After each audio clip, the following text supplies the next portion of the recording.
Should I mute myself? No, we're good. We're good. You don't need to Okay. mute yourself. We are live. Thanks, guys, for watching another episode of the Reviewer's Queue. Tonight we have a good one. It's I guess we could call them the OGs of the industry, dinosaurs of the industry, whatever you want to call them. We got some of the vapors that are some of the reviewers that have been around for years and years and dealt with some of the really bad products.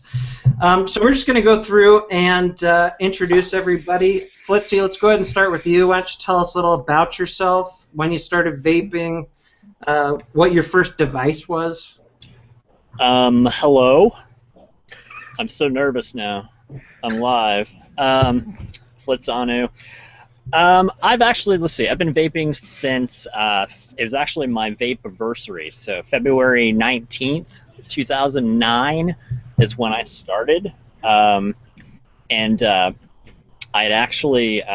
have my device right here. It's charging, so we're going to come back to this. But I started with a 401, which I don't think they probably even make anymore. It's basically it's an exposed atomizer, kind of like a 510 is, or I mean not a 510, a 306. Like it's an exposed bridge. It's not recessed. And it sucked. It was like a microphone switch, like you could tap it or yell at it and it would fire. So if you had it in your pocket and you walk into a bar or a club, then it's just firing and melting everything inside your pocket. So it was amazing. But this is what we vaped on, and we fucking liked it. And we're here now. Believe it or not, the 401 was my first too. I got that and then a blue like a week later or something.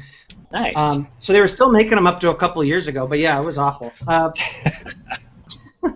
Basil, why don't you tell? You've been on the show before, but tell everybody. Welcome me back. Welcome back to me. Yeah, thank you. Tell everybody about your vaping history, when you started. What got you to start all that good shit. I am coming up on 5 years in April. So I started vaping in April of 2010 with this guy, which for the last 5 years, this original Smoke 51 Trio, I believe it's RN 4081, if you want to talk about archaic stuff. Up until tonight, this thing was working, and now it has died, which is very sad for me. This is my very first electronic cigarette. I keep it around for nostalgic purposes. Believe it or not, this single stick battery, a charger, one atomizer, and some cartridges cost me like $140 back then. Think about what you can go out and buy right now for $140. I mean, good lord, right? But it worked. It did the purpose. I very quickly moved on to 510 stick batteries and then to big battery mods, and it's been a blur since then. Why did I start? Because smoking just kind of sucked. I felt like crap, tasted like crap, and I was spending a lot of money. Now, lo and behold, 5 years later, I'm still spending a lot of money. And that has not changed a bit. But I feel pretty awesome. All right, Liam, let's go to you. You are Liam Lynch. You have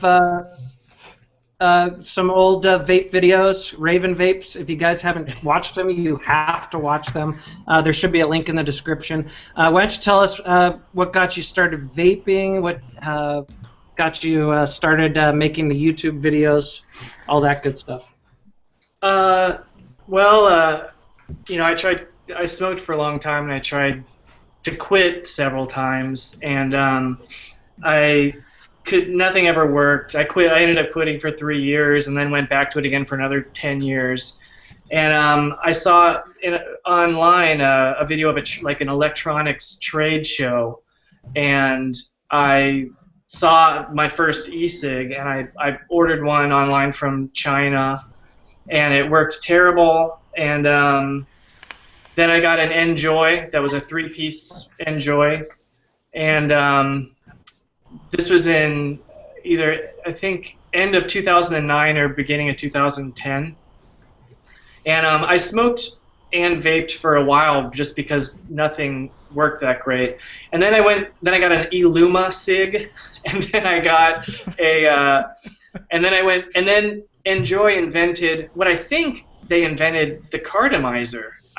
They weren't calling them cartomizers, but it was a very early version of the cartomizer with its own. It wasn't a 510 or anything. It wasn't anything except on this one e-cig.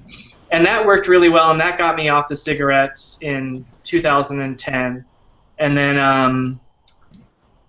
then Volcano e-cigs started, and I got their first one, and that was a really awesome atomizer, and that was like the thing that made me go, okay, I like this more than smoking, you know. And then I got a Silver Bullet, and actually the first person I ever vaped with was actually Nick. That was because Nick and I think in like 2010 would Skype, and I had no one around me that vaped. I had no one that to talk to about it, and I watched Basil's videos too back then, and it was really like a source of encouragement for me because there wasn't really any community. I mean, there wasn't even the term vaping.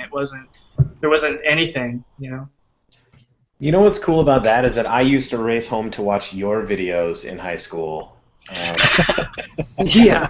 Can we like talk about it for a quick second? Like, I know it's sort of unrelated, but like how people don't realize that, like, you know, Liam is Syphil and Ollie.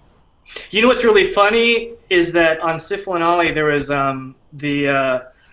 we had our fake home shopping network on the Syphil and Ollie show, and it was Precious Roy, and on Precious Roy, one of the Precious Roy products that I made was electronic cigarettes.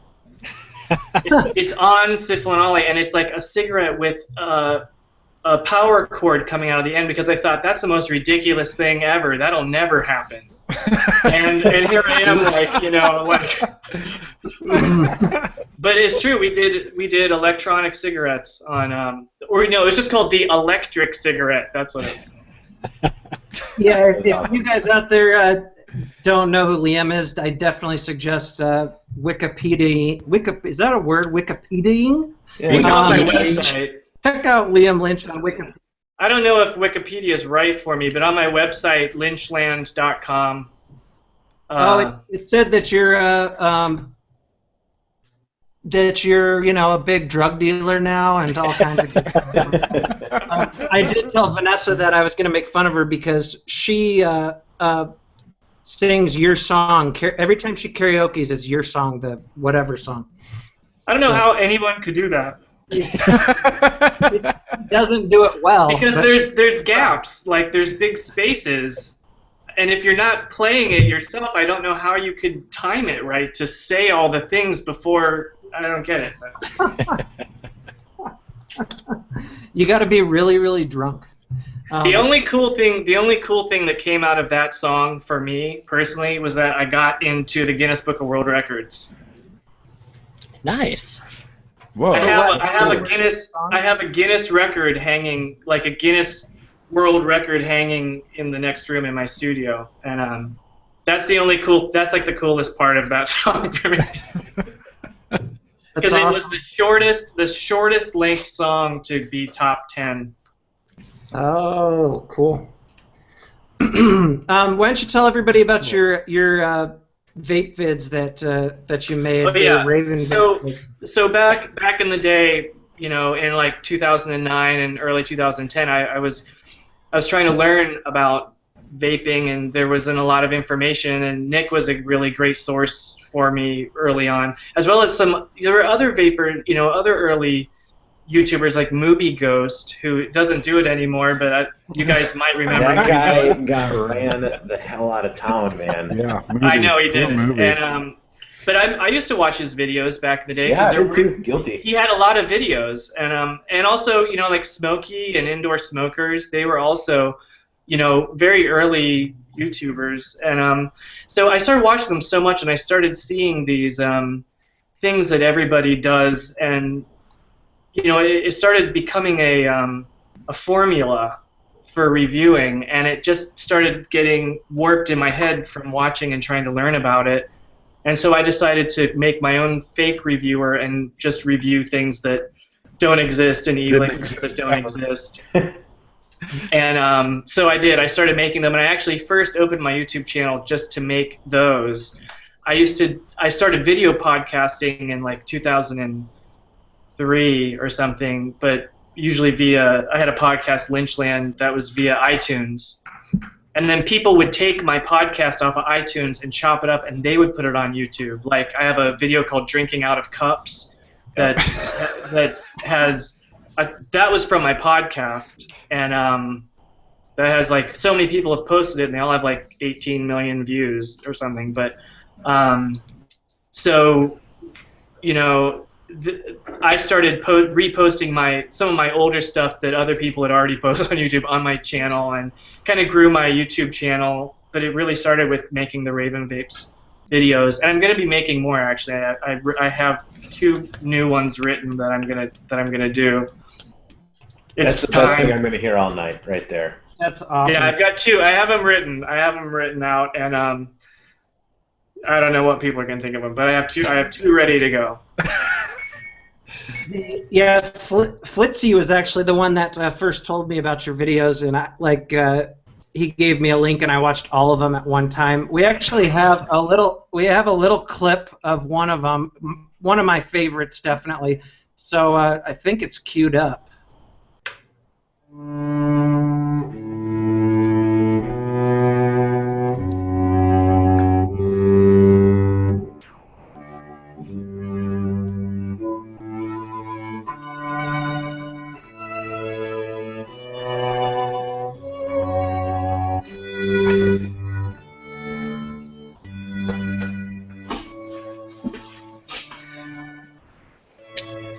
Dear mod builders or PV manufacturers, firstly thank you, but please stop telling me to purchase and apply Neolocks to your devices. Okay, this should be the last step in your process, not the first step in mine. I don't make things, I vape things. And if you had sold me a car, and then after I paid for it, told me I needed to go out and buy some kind of specialized automotive oil, and put it on all the wheels and ball bearings or the wheels would lock up, do you know what I would say to you? That's right. That's what I would say to you.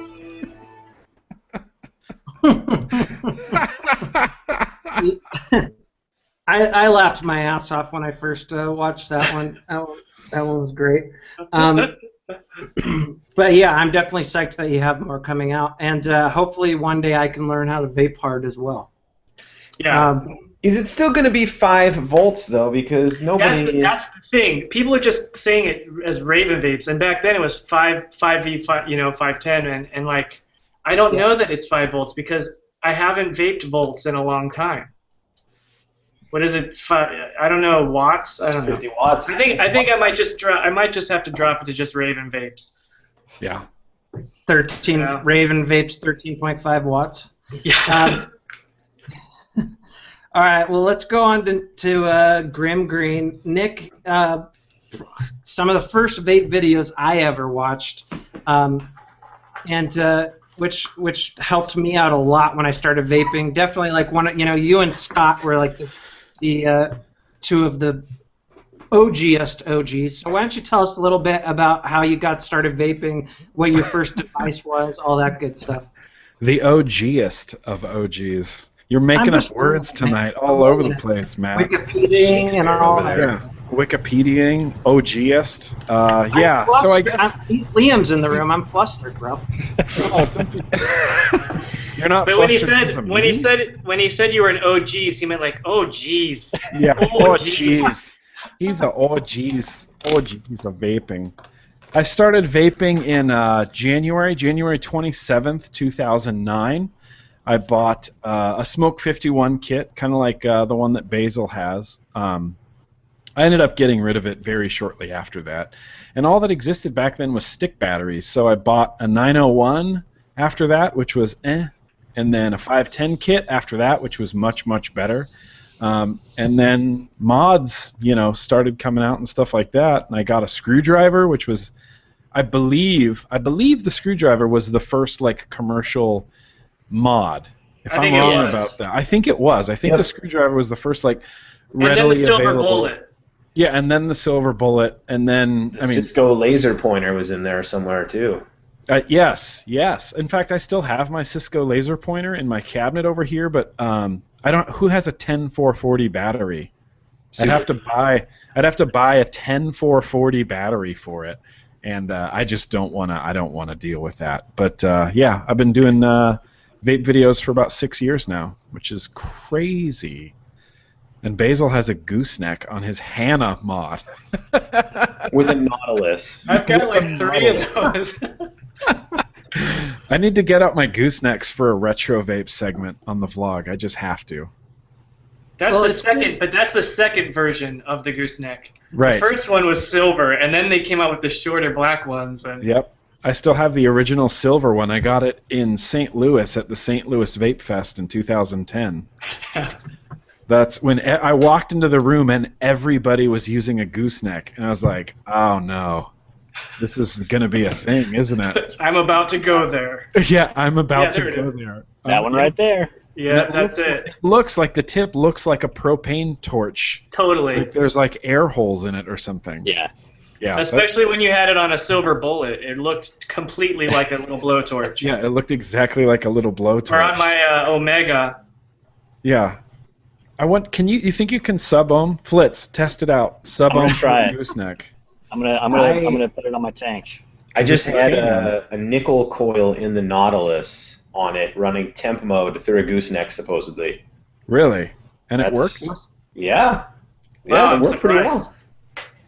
What's the voltage drop on one of those bad boys? I don't think you get any. It's pretty high. I think it's you have to hook 37 of them together to get a voltage drop. I think they did that. Didn't they do that in St. Louis? They hooked 18 of them together and still vaped through it. Yeah. Yeah. I wish I wasn't there. I didn't see it, but I wish I was there. If I die, I love you all. You're not going to die. Does it vape? Well, not right away. He won't die. Yeah. I mean, we'll all die eventually, but that's dark, and I don't want to go there. It works. Subtank Mini on the gooseneck, on the original gooseneck. Sweet. I'm going to start rocking my goosenecks now.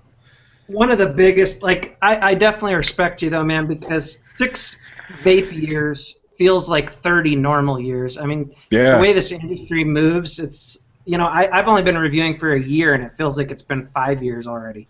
So much shit has already come and gone. It's crazy. I have more gray hair now after 6 years in the vape world.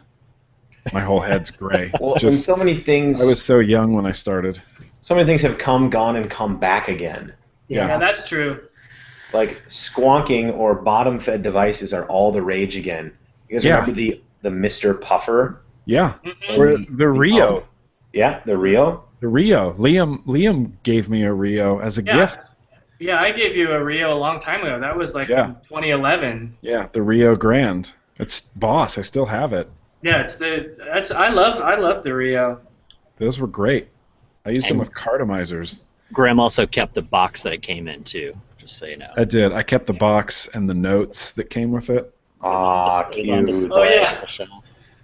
That's a big deal. Because it was from Raven Vapes, wasn't it? Yeah, it was from Raven Vape, and you wrote a Post-it note on the inside. Then just in quotes it said "Vape Hard dash Raven Vapes." Man,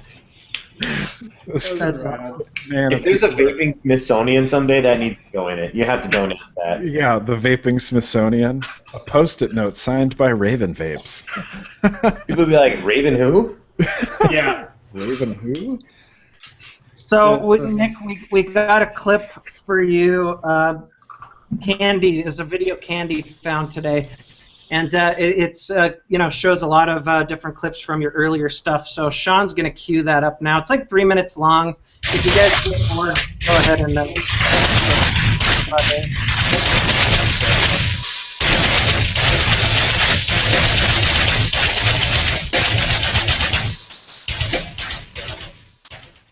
everybody. Grim Green, grimgreen.com, vaporsforum.com, grimgreen.com, twitter.com/grimgreen, Grim Green Industries, Facebook/grimgreen, vapetv.com, vapebands.com. Just hanging out, having a vape. Just hanging out, doing what I do, having a vape. Just hanging out, having a vape. Back here today. Thanks for joining me for another review. I'm going to sneeze. I'm just going to take a quick toot. We'll get into the good and the bad and the weird.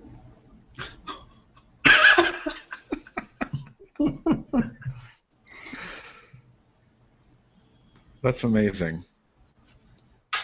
I kind of miss your very first apartment where you started very first doing your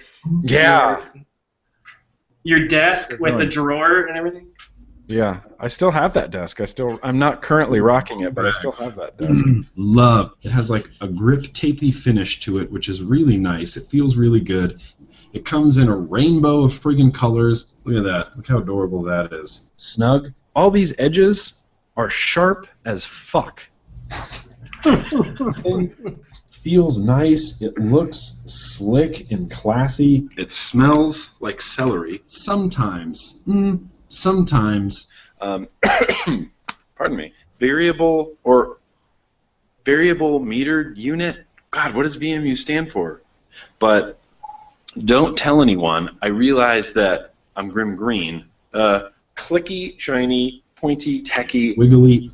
Pardon me, what's in the news, Robin? It's not clicky. I just like saying clicky. It's got a soapy, Clicky, gurgly, a nice, soft, springy button. leaky, ribbony. It's like soap. It's like sticking a bar of soap in your mouth or not good. Very thin, very, very sexy. Is that the precise?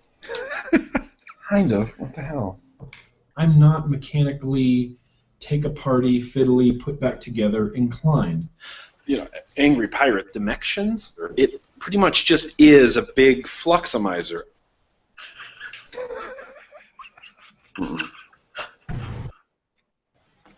It's kind of fail. It's bad. It's just really bad. There's no other way to put it. It tastes terrible. Still, nothing. I'm getting no satisfying vape. That's what she said. The biggest one I have as far as length, that's what she said. I love the size. I love the width. I love the girth. That sounds dirty. I just dropped something. 4-ish. Ah! Batteries everywhere. Oh, crap. I got to go get my T-tip. Hang on. I know that was confusing. You can just pick it up and jam it on your face and take it. Jam it on your face.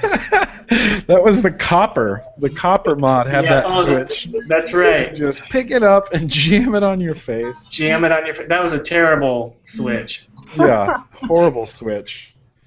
Wow, that takes me back. The Great Lakes Vapors, I used to use those. That was my main log. I had a couple of them myself. Yeah, I loved those. I had the GLV with a gooseneck. GLV with a gooseneck was awesome. Yeah, it was great. And at 5 volts, it was so living on the edge. It was living on the edge. Back before you even knew what the resistance was of anything you ever did. Yeah, it was always a crapshoot. It was always, I wonder if this will vape good. It's weird that the standard was 3 ohms. Like, that's what it was. And every once in a while you might get lucky and get one that was like probably 2.8, but you wouldn't know because there were no ohm testers because why would you? Yeah, it wasn't even a concern. We just bought atomizers, and if they were good, you tried to make them last as long as possible. It was just basically a lot of hope. Yeah, a lot of hope. I hope this is good. Yeah, I remember way back when Vape TV and Vape and Review were 2 sites. Yeah. I put together how to use a multimeter and test the resistance of an atomizer video. You know how many people watched that? And it was so basic, and I didn't really know what I was doing. I was kind of just like, pretty sure you put this here and this here, and voila, there's a number. And why does this matter? Does this matter? I don't know. Well, you can tell if it sort of should work. Yeah. I mean, you didn't know. So let's well, I'll start off by saying if you guys are newer vapors out there, you need to go back and watch some of these guys' older videos just to see how good we have it now. Yeah. I'll watch them sometimes, and I just can't believe the shit you guys had to do just to get a halfway decent vape. Let's talk about that a little bit, because I know like there was like some Teabags and blue foam and all that kind of stuff. Teabags. Oh yeah. Well, I mean that's why the reason that everything are called mods is because everything had to be modified because it didn't work. It was modifications of Cigalikes that nothing worked. Everything dripping is a result of shit not wicking. Yep. And before dripping, The only reason that it exists. Yeah. did you guys ever dip? Oh yeah, I remember that. So you would take your Yeah. atomizer like this, and people would carry around like a contact piece of e-liquid, and they would pull off the cartridge, right? 3-piece design. They'd pull it off, dip it into the liquid, put the cartridge back on to prevent splashback. Drip tips didn't even exist at this point, No, they didn't. No. and they would go to town. And Yeah. it was so frustrating back then when I think about it. I just think of a lot of frustration and hope and living a dream. Yeah. And you just dealt with What it. was up with what was the blue foam thing? Because I watched That some was for Teabag videos. cartridges. Yeah, that was for Cartridges. That cartridges. sounded But bad. I watched there was you would do the foam, but you'd also have to do a coffee stir. Remember the Yeah, you had to. Straw It mod, was, baby. it was blue aquarium foam. I bought- Fluval. It was I bought it. Fluval. Fluval blue aquarium foam. And you had to create this little system inside the cartridge with like a straw or a spring and then a little layer of foam so that it held the juice back. And then the idea was your little cartridge, you put it on the atomizer and it would wick the juice down onto your coils where it needed to be. And then because the pre-filled cartridges just didn't wick that well. That was the problem. So it was to address the filler inside of cartridges, and then when cartridges became one with the atomizer, they became cartomizers, and that resolved a lot of that instantly. Yeah, but I mean, Liam's absolutely right. That's where dripping came from. The cartridges work so bad that you just get the idea like, I'll just drip the juice in there. But dripping. the problem was that you couldn't buy e-liquid. You couldn't really buy. It wasn't like it is today. You wouldn't just buy a 30 ml bottle. You could only buy pre-filled. So a lot of times you'd have to like wring out the filler out of cartridges to get drops. Yeah. That's a classic video, the Terran spin for cartomizers. Remember that action? Yeah, yeah. Where you would take a lanyard and whip it around.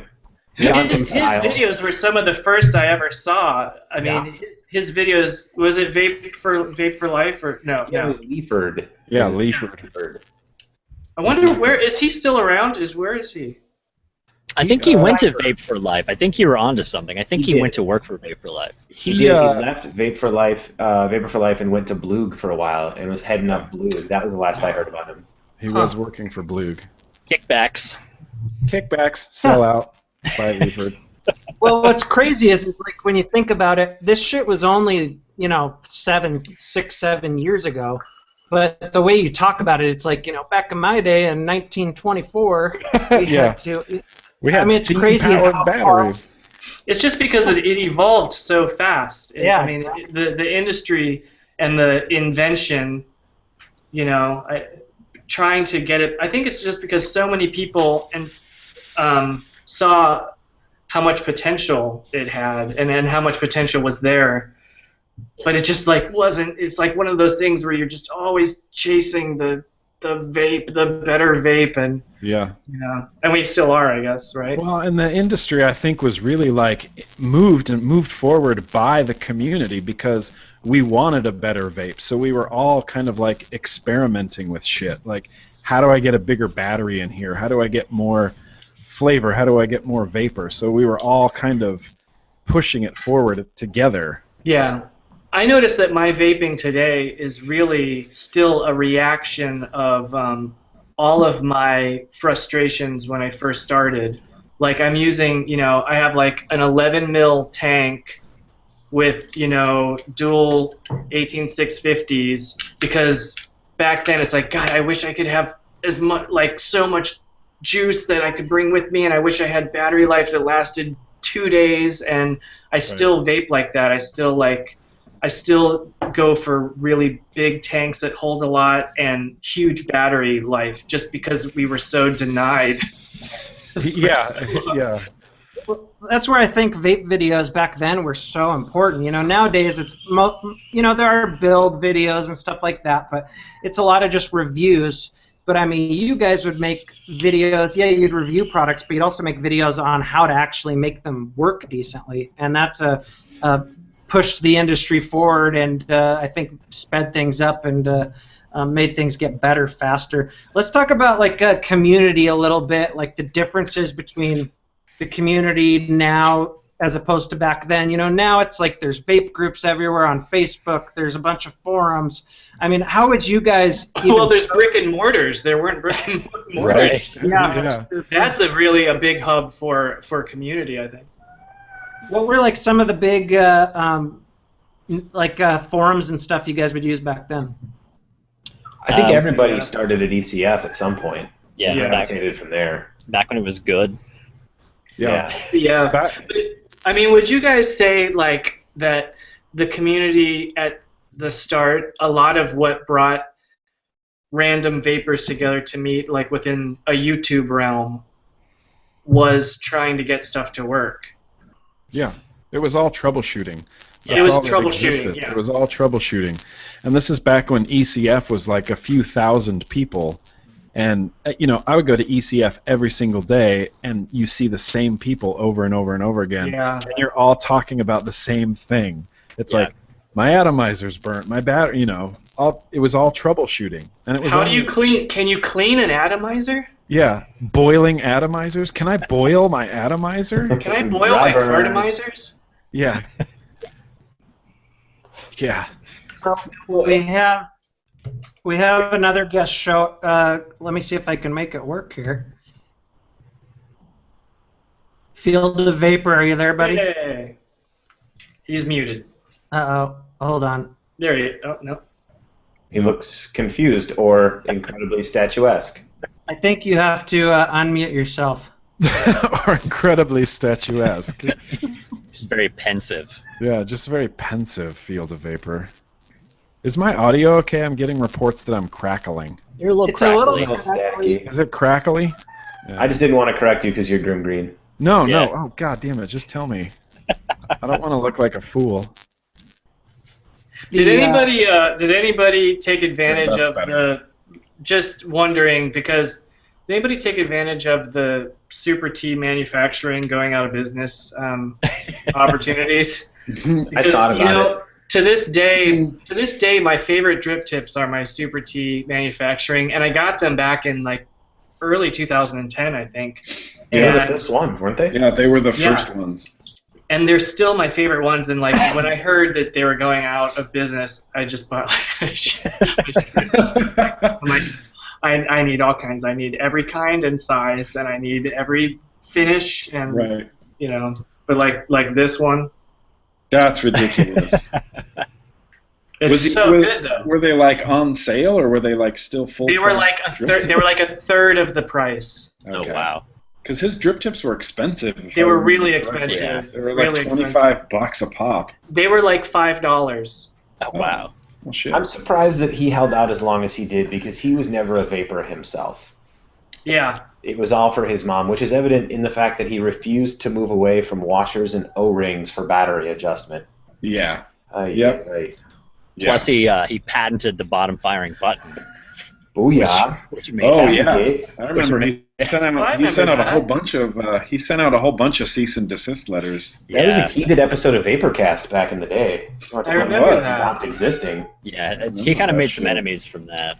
But he also brought something, was one of the first people to step forward and bring like, this is true craftsmanship. Right. With like a mod is a piece of art. I mean, the silver bullet and the types of things that existed before then were basically flashlights that vape. You know, they were more utility than they were. Although I think the Silver Bullet's still one of the most beautiful mods. Yeah, the Silver Bullet's awesome. But it was more utility than artistic style, and I think that he really brought a lot of that with the Precise and all those mods that he made. Yeah, they were definitely very fancy and very expensive. Very. So were there vape shows back then? You know, like vape networks, Vapers TV, stuff like that. Vape TV was around. Elixir was around. Elixir was the first, I think. Yeah, Elixir was the first live sort of show where people had shows and time slots and interactive chats and stuff like that. And Vape TV was very, very shortly after that, if not right around like the same time, I think. And then there was the war. And then there was the war, but this was in 2010. End of 2010, yeah. Yeah, it was the end of 2010. Yeah, because before that though, there wasn't anything. Yeah, there wasn't anything. Just, YouTube and forums, and Grim had a pre-recorded show on Vape TV. Yeah. That's right. Old school. The GVN. With your brother, didn't you do some stuff with your brother? Yeah, well, that was the fake documentary that I did about myself. But before that, I used to do the Grim News Network, which was it was kind of like the Onion of vaping. Like I made up these ridiculous news stories, and I presented them like in front of a green screen, and like I was a news anchor.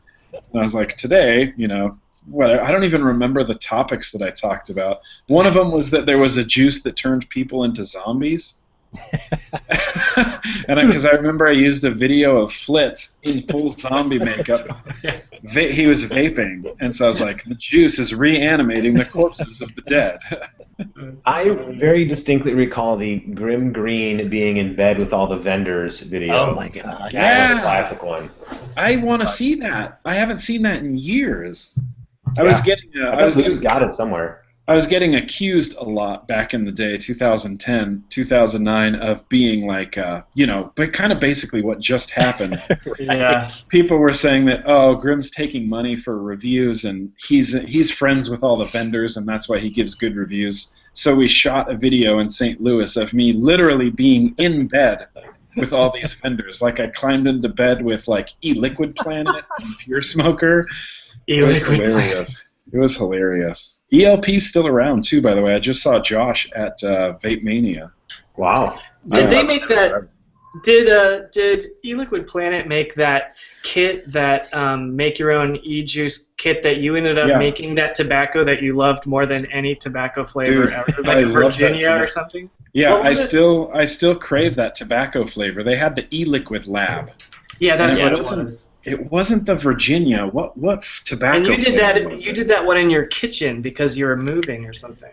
Yeah, I shot that one in my kitchen. I shot it in my kitchen because I didn't want to spill liquid like all over the carpet or anything like that. But yeah, I just mixed up this little tobacco juice, and it was amazing. That's still one of my. There was so much joy. There was so much joy in that video because you were so surprised at how intensely you loved it. Yeah, it just turned out great. It was like lightning in a bottle, and I've never tasted it since then. I wonder if I could track down Josh and get that flavoring, because it was probably like Chinese rat juice. I know, it was horrible. It just tastes like peanut shells and. Did you say all of rats or Wrath? Remember Wrath juice? Oh, I do remember Wrath juice. Waffle juice. Oh, that was drama. Wrath waffle. The guy that like disappeared didn't he like disappear with orders that never were filled or something? Yeah, and it said he had cancer, I think, and it turned out it was his wife doing all the work, and she it was a green card kind of a relationship. That was wild. The amount of drama you guys have seen over the years, I'm sure, is just crazy. That was one of the very first big drama things, though, because that was one of the very first, like, wait a second, you mean people aren't being cool? This is vaping, everyone's cool. Why are you not being cool, bro? It's vaping. Yeah, but we're vapors, I can't... You mean you're an asshole? That That's it. Wrath was our first asshole. of Wrath vaping. was the first asshole of vaping. And then Vapor's Forum was born. And then, Vapor's Forum was nothing but drama. Oh, I was just calling talking each about other that. out. Talking about that with Julie from Casad today, and Vapor's Forum? Yeah, I miss Vapor's Forum a lot. That you could really troll some people and blow off some steam over there. Yeah, Tell you what. and it's funny because the threads on Vapor's Forum would get derailed after like 3 posts. That was all it took. It's like when someone was talking about a What is it, mod like misfiring, and it was like 3 posts later, you're making dick jokes, and that's it. That was all of Vapor's So Forum. basically Reddit. It's Yeah, it's Reddit. basically how Reddit Reddit. is. Yeah, Yeah, Reddit just gets everything was an derailed. embedded link to something you shouldn't click on at work, which is mainly where I looked at Vapor's Forum. Yeah, yep. So let's talk about like devices. Like out of all the devices you guys have used over the years, like what do you think's like the one you've used the longest, or what's something that sticks out in your mind as like that one timeless device that you would always come back to? Flitzy, let's start with you. I would probably say I've got 2. My first mod was my Prodigy. Oh, shit. Yeah, and I even I colored it in with crayon. The Prodigy, it's etched in, so you could wax rub it and color it so it's green. But this was, and it was interesting because this is at a time like everything now is 510, but back then we had 808, we had 901, or not 808, we had 801s, 901s, 401s, and 510s, and 510 hadn't really taken over, and so. The novelty with these, which was kind of nice, was the top cap would come off and it would be the adapter. So, like this particular one is 510 cap, and so the switch is right here. It's a tact switch, and this actually has like a resistor. It's stacked batteries, and it has a resistor to drop it down to 5 volt. And so this is actually this is really the first mod that I had, and I remember very distinctly, like, because I was using 901s at the time, and I remember the first time I vaped at 5 volts with a 901, and it was just heavenly. It was just the best goddamn I remember that too. Yeah, And when you like, think about it, that was probably only about 11 watts. Yeah, like, I mean, Because it they were 3 probably ohm atomizers at 5 Yeah. volts. it was so goddamn good. It was the best thing I put in my mouth. But compared to what it was, at 3.7 volts, it was so much better. Yeah, it was harsh, and it was voluminous, and it was the best. But aside from that, like I was late to the game, but I got a bright pink silver bullet, and because everybody needs a bright pink silver bullet, and I probably used this thing more than I used any other mod, and again stacked because I was vaping at 6 volts, which has always been my style. Like I've always vaped at high voltage, and just because I crave throat hit. It's just been better for me, and so I was always using this for the longest time, and it was only probably a year and a half ago that I really switched over to regulated mods, variable voltage devices, and I skipped most of the mechanical stuff. Like we had some early mechanicals, like we had the Empire that was all mechanical, the Prodigy version 3 was mechanical, and I think 2 had an option to be mechanical. A lot of the early devices were leaning toward mechanical because tact switch buttons would fucking break, and so everybody was like, oh, we need to make it where there's no button, kind of like you mentioned with the copper, because the mouthpiece activated the switch, and so there's no parts to break, and so and then it kind of went away because everybody's like, this is too difficult, and they don't connect properly, so it went back to tact switches, and now everybody went to mech mods because they think they need to vape at 0.1 ohms.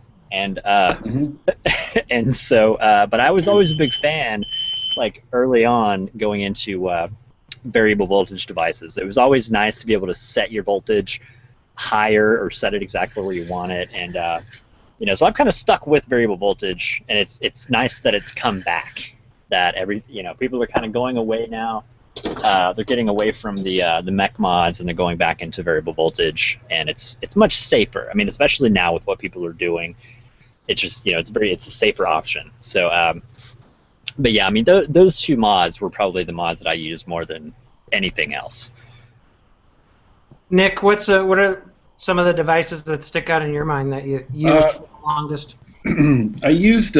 I talk about it in my next vlog that you can watch on my YouTube channel. Oh, sorry. But there was a 5-volt mod called the Big Kazoo from Kalamazoo Vapor Shop. I love those. Dude, I loved the Big Kazoo. It was a little 5-volt regulated box, plastic box with a horn-style switch on it.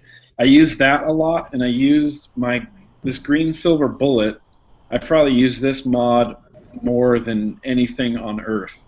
I would rock it with low resistance atomizers and a kick on the inside. Oh, like yeah. Cardo tanks and a kick in your silver bullet.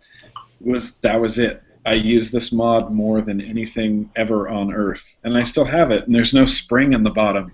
I was going to try to use it, but there's no spring for some reason in the bottom, and I have no idea why. Is that the one you, did you melt that?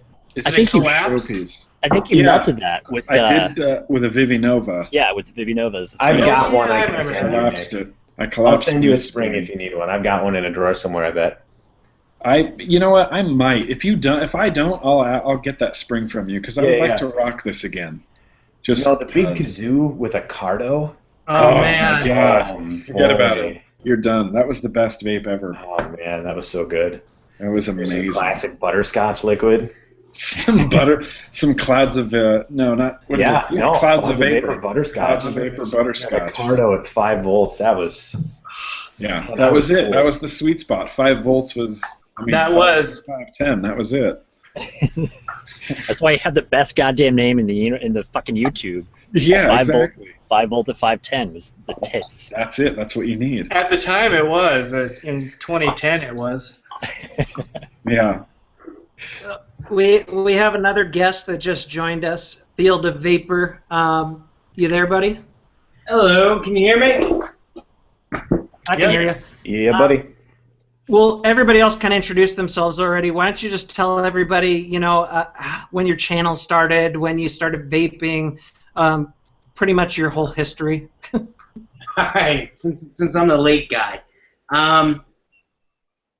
Oh God, when did my channel start? I guess it was like a little over 4 years ago, and I had ordered blue, and I had ordered green smoke on the same day, and they showed up on the same week, like maybe like a week or two later, and I think I was like really pissed off at green smoke.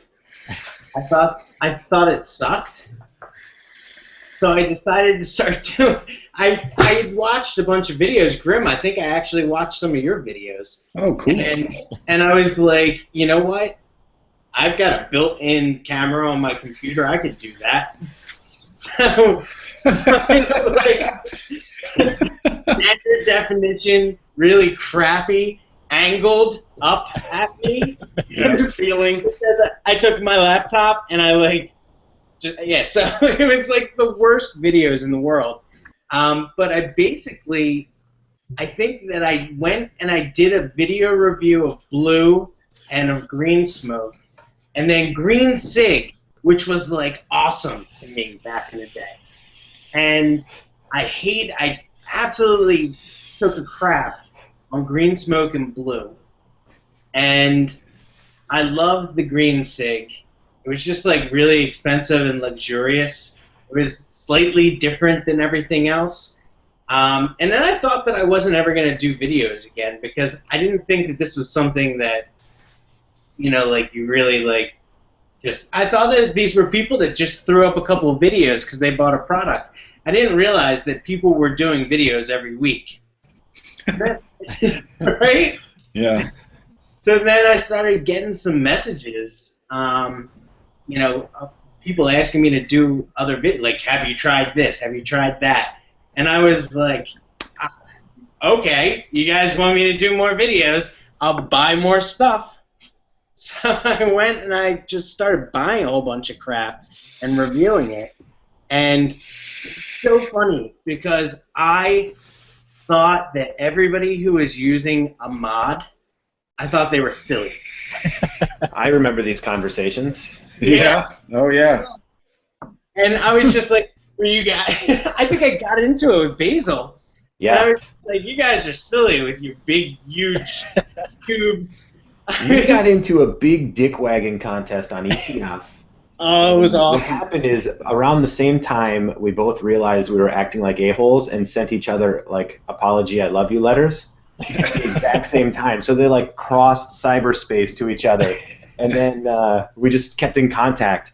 And I remember the PM exchanges when Mike was thinking about getting mods. And he came to me and said, I think I want to try this mod thing. What should I do? And then it went from there. And then he very quickly was getting fancier stuff than I was. Very, very quickly. I remember every time I would get something in the mail, Basil was my only friend, right? I still didn't realize that there was like a community, right? I was like, yeah, there's forums, big deal. Everybody has forums, right? Anybody can put up a forum. But I didn't realize just how in contact with each other people in the community were. So Basil was my only friend. And I would order something, and I'd be like, Basil, I just ordered blah, blah, blah. And he'd be like, oh, cool, you'll have to tell me how it is. And then it would come in the mail. I'd be so excited. I'd jump on the computer, and I'd be like, Basil, I just got blah. It was classic. Those were the days. But, like, so it was interesting, you know, from that relationship, I guess I sort of went from being completely out of the community to suddenly having a friend in the community to suddenly having friends in the community. And then suddenly being very community focused and very mod focused. And I was suddenly that silly guy with, I mean, like there's crazy stuff all over my desk right now that I just pulled out, like all sorts. Hey, look at that. You guys recognize that? The telescope. Wow. Yeah. That's I the love balloons. original. The balloon original test on that. unvented. So I have the balloon somewhere too. The infamous balloon. Autograph that bad boy. That's another Vaping Smithsonian piece right there. And for those that don't know, I guess I didn't realize that, like, even though I posted it on ECF, most of the people in the community who watched videos didn't know who I was. And even though my stick battery videos were getting a lot of views, the community was very focused on stuff that I hadn't been too focused on yet. And I guess I ordered this thing, and it showed up. Got Vapes or something like that? And it showed up, and I started using it, and I was like, oh, this is pretty cool. And then I was like, wait a second. How does this thing vent? Because every mod I had had prior to that had holes in it. And I was like taking it apart and looking at it, and I was like, there's no holes in this. So I got like really upset. And, you know, maybe I'm a little crazy when it comes to safety. But I think I messaged them, and they were like, oh, it'll vent through the switch. And I was like, what is that, magic? And, you know, like, so I ended up putting a balloon on the mod, on each side of the mod, to test it for venting through the switch or venting through the cap. And, of course, it didn't. And so a filled-up balloon, put on each end, squeezed it, and couldn't get anything through that switch. And all of a sudden, everybody was watching this video, and it was crazy. And people hated me, and people loved me, and then they changed their mind and decided they hated me again. And it was like just a week that was a roller coaster. And I guess that was like what made people in the community know who I was. And now the community is completely different, and nobody knows who I am. Well, you got to put out like regular, consistent, you know, videos. Yeah, that's always been my To downfall. kind of, yeah, because people are like, they get all excited and they're like, I'm gonna start a YouTube, and then they do like 4 videos. Yeah. They get a combined like 20 views, and then they take a break for like 6 months, and they're like, "I'm back," and I'm like, "What? What do you mean you're back? Who? What do you mean you're back?" I noticed that. I noticed that when you do searches, it's like your first 4 months of vaping. I'm imagining it something to being a reborn Christian or being reborn. Like Right. you want to tell the world about it, and that those first 4 months you're so seeing the world differently, and you're going through changes of coming off cigarettes, and it's exciting and like puberty. And but then you see a lot of reviewers that they are doing reviews every single day for like 4 months and then no more. And it's usually because right around there it's like, I just like vaping. I don't need to tell anyone about it. Well, it's funny that you bring that up because that's kind of the way I feel now. Like, if something cool comes around, I'll do a review of it, right? Like, there's something that I'm interested in. But I have no interest in testing out anything that I have no interest in testing out things that I'm not interested in. Whether they're good or whether they're bad. At the end of the day, I got really sick and tired of every single week I had to use something different. That sucks. Yeah. I feel you because I just accepted Twitch. What on earth is I that? saw those online. Did you get that from under your sink? This is the Holmes, HOLMEZ, and it is a modern take on the Sherlock Holmes smoking pipe, apparently. But it also looks like something that you took from under your kitchen sink. The problem with it is that it is basically 1,000 milliamp hour auto switch ego in this big clunky. I mean, you're not gonna put this in your pocket. It looks like you had a mod and like you were standing vaping and the elevator doors closed and like bent the end of it or something. Why is there a Z in the name? Why do vapors? Because that's what makes Z's? it cool. That makes it edgy and hip. I hate that. It's Holmes. It looks just like Sherlock Holmes' pipe too. Might I point out? It does. Literally. Yeah. So my question to you, Basil, is: did you get that in the mail? Open up the box. You got your vape mail, and we were like, "Oh, I'm so psyched to use this." You're like, "Fuck yes!" I was sadly excited just to see how terrible this thing was when I got it in my hand. And the guy that I exchanged emails with was super nice, so I'm going to feel bad saying that it's dumb. Because I don't want to, he was such a nice guy and, got a hold of me and sent this to me, and he was clearly very amped about it. And some of the other products that this company has coming out look pretty cool. They look legitimately interesting.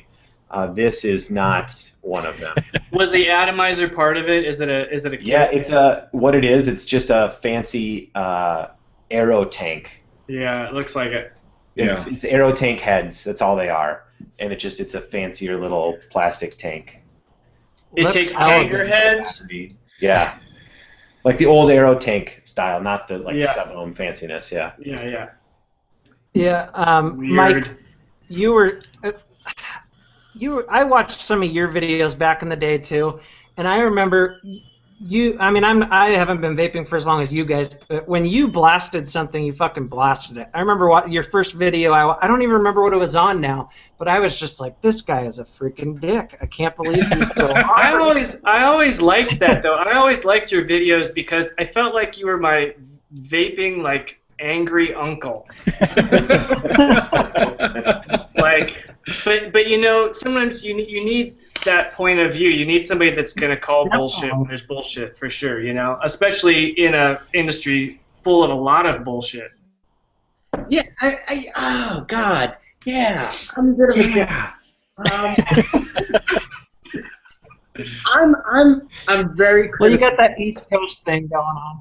Yeah. You got a friend in Pennsylvania, not really.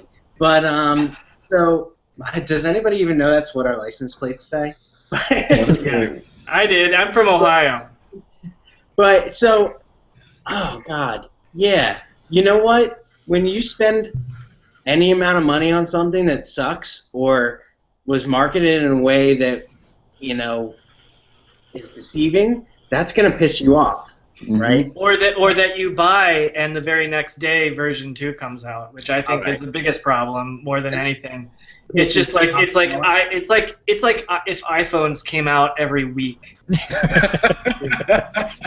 You know, the original market for that was the GG stuff. I don't know if any of you guys ever got into that, but he would release something, there would be all this hype, and before it got into people's hands, he had announced version 2. Yeah, it's terrible. It was bad. You can't catch up with it. It's not fun. Well, no, as a reviewer, like, you feel rushed now. Like, I had done the IPV Mini review recently, and the week before I did it, the IPV Mini 2 comes out. And then we got guys like Nick flipping a shit for reviewing stuff too fast. Well, you know, but Nick gets away with it. That's another thing he gets away with. He could go back, and I guarantee this. What Nick, you should do this. Just drop everything and review like the Smoke 51 Trio. And I guarantee you'll have 20,000 views in 3 days. I guarantee you get away with it, and nobody's gonna question it. They'll be like, "Wow, that thing sucks. I can't believe somebody would make that." Nobody would get it.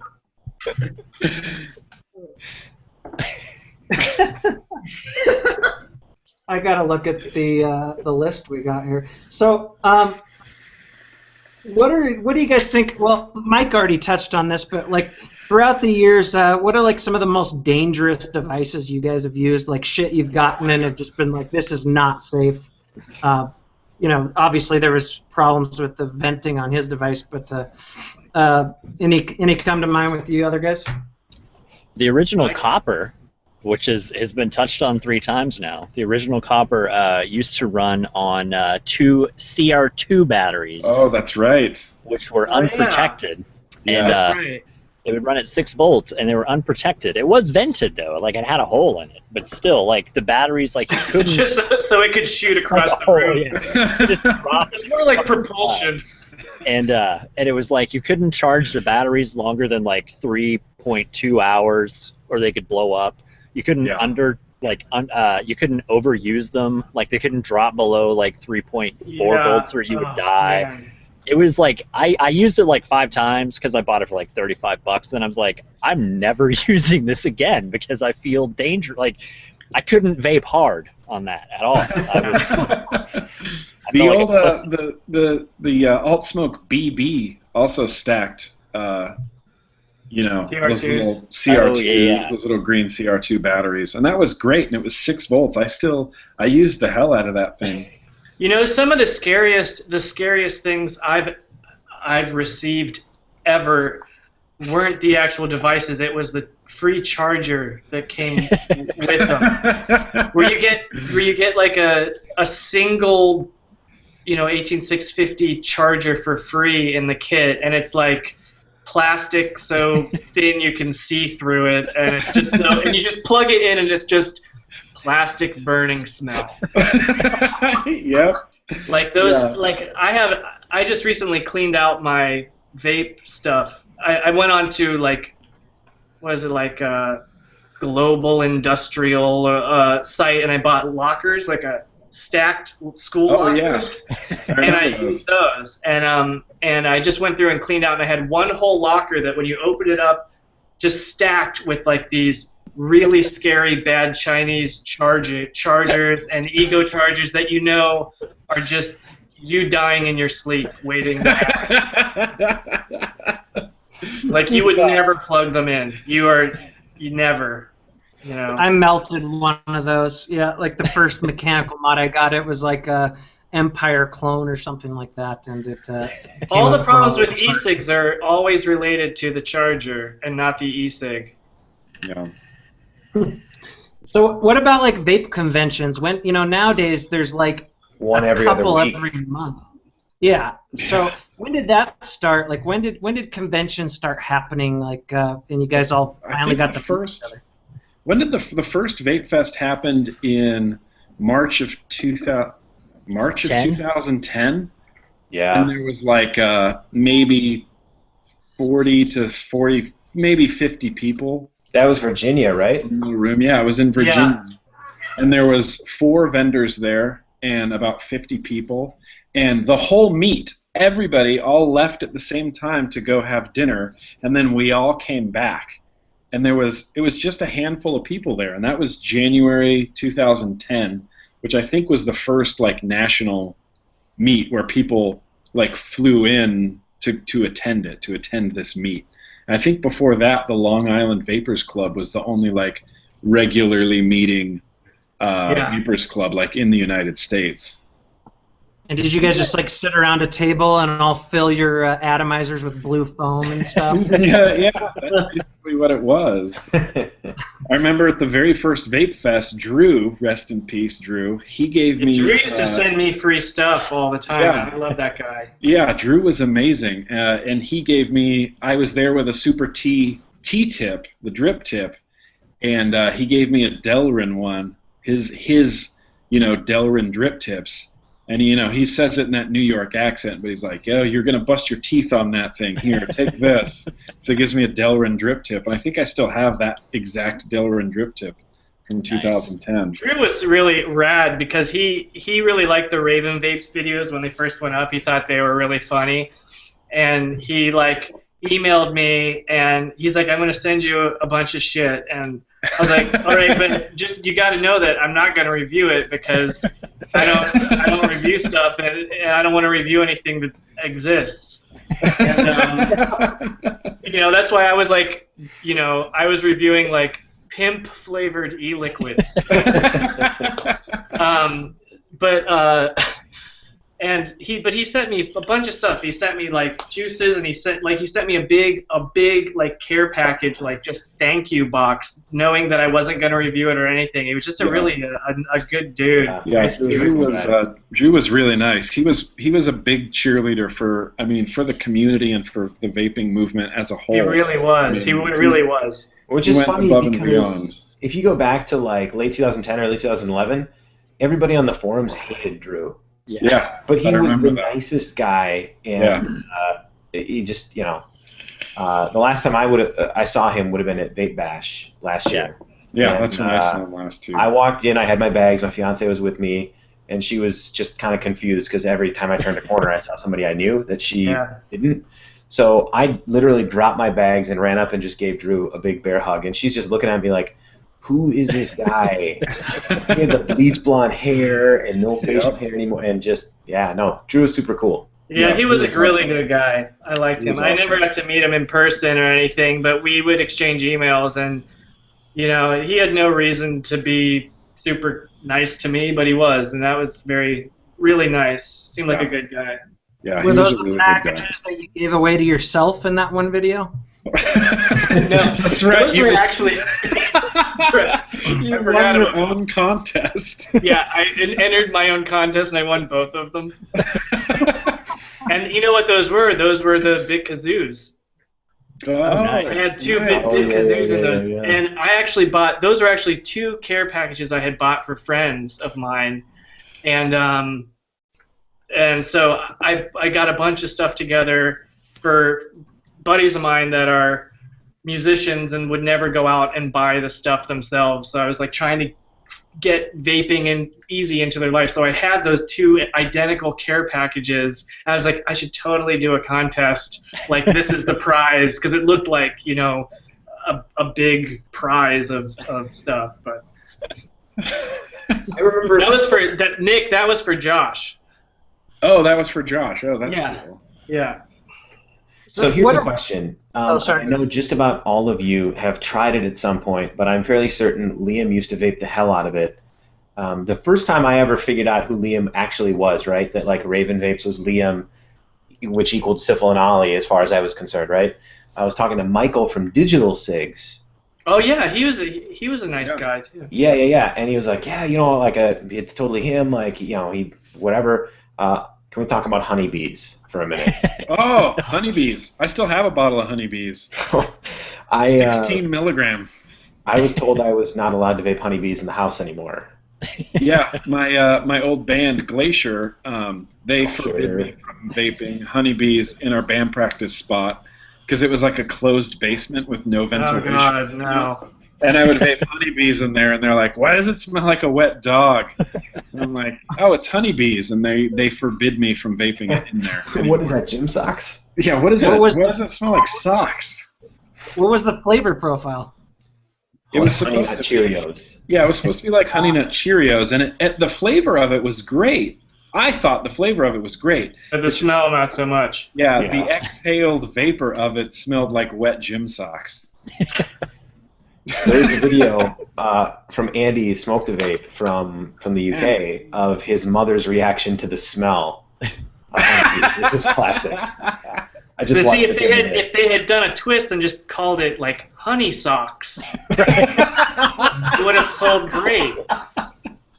Honey socks. Oh, Honey that's socks. Honey socks is the new cereal flavor.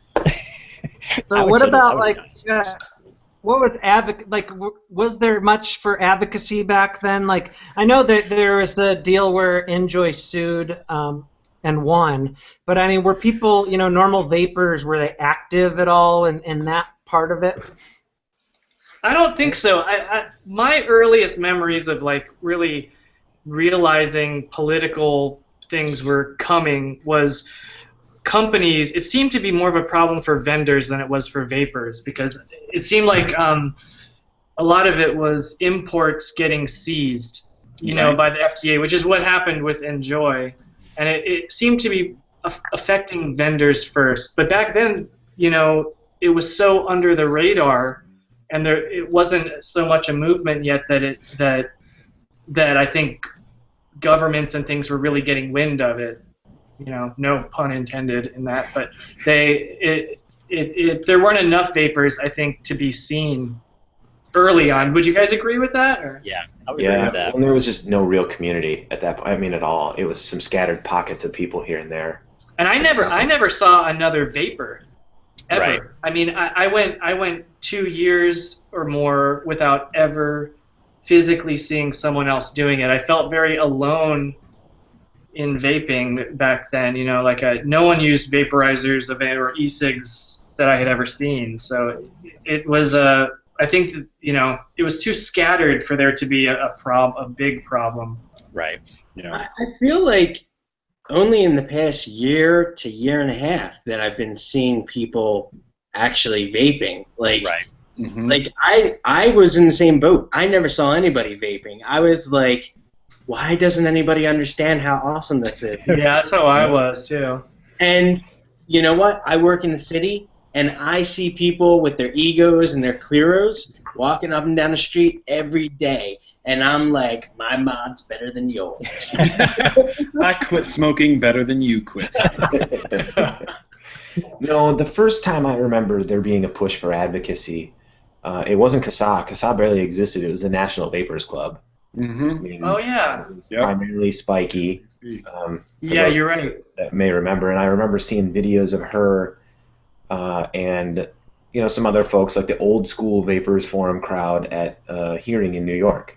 That was Yeah. the first time I remember seeing or hearing. I think anything that like was the first. I think that was the very first like politically active thing, and raising money for that test, for the air stream test.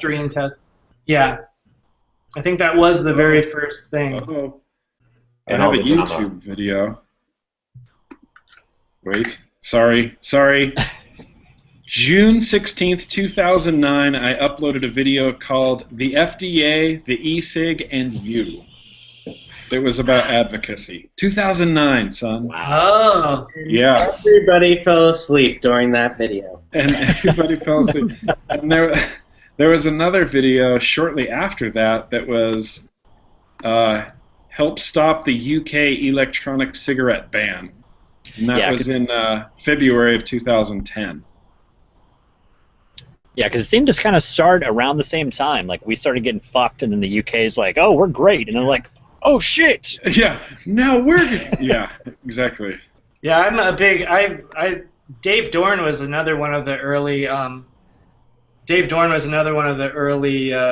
Vape video people talking about the GG. I think didn't he use a GG in very early videos?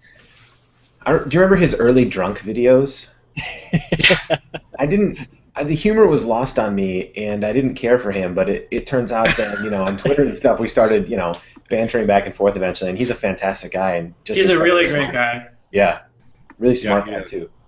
Yeah, he is, and he's doing a hell of a lot, and he's really been a cheerleader, I think, for England and for Europe in that matter of like actually not just wishing shit would happen, but like making shit happen, and that's what it takes. But like when you think about at the end of the day, and you have to excuse me because I don't really keep up with this stuff, but aren't they regulating e-cigs as medical devices? Not anymore. Not like they. That was the main. That was an early sort of problem that they were having. That I think they've gone past that, and I think that in the big picture is that science is starting to win a little bit over there. There's still those certain people in government, like with here, that have other interests in mind. But I think in general, science is starting to come forward and really show that these same arguments that they keep, hypothetical situations that they keep bringing up, don't hold up to facts. And that's the good thing about vaping going on and more of these studies being done. Time is proving, that we don't know what's in them. We don't, it's like we do. Here it is. Like we've known for a and while. all of those weak arguments don't hold up because now there are people, I think, standing up, and there have been the studies. So it's still going to be a hellacious, evil battle. But Yeah. But I mean, isn't it still? I mean, don't you guys even, when you read something and maybe it's not something that our side is talking about, but when you read something and they're like, oh yeah, on an ego battery and whatever set to 5 volts, we found formaldehyde, and our community pushes back against that, and that's not the way that we vape. But in some ways, like when I sit back and I really think about it, and like 2 10-second pulls per minute over 5 minutes at 5 volts. I mean, aren't some people doing that? I think that what they heated it up to is basically like saying baby buggies cause formaldehyde if you heat them up to 600 degrees. Right. Yeah. They're very dangerous for children.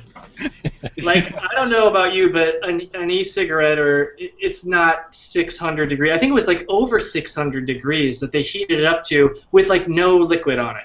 Yeah. Well, no liquid could survive it. It's like, so it's kind of like you can't, and that the people that released that, withdrew that statement. Not that it hadn't already gone out and done damage and been the flag that all the assholes needed to wave. But they got to wave it around, but they did, I think,